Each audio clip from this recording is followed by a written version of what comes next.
Galera, e aí, beleza?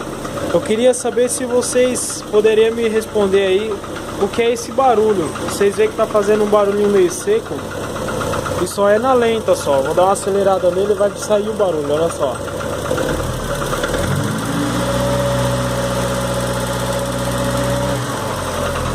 Mas agora olha o barulho voltando.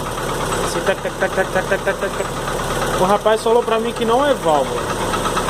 E um outro falou pra mim que talvez seja folga no pistão. Como é que resolve isso aí? Vocês aí tá vazando um pouquinho de óleo aqui, ó. Mas é nessa junta aqui de cima. Beleza, galera? Valeu.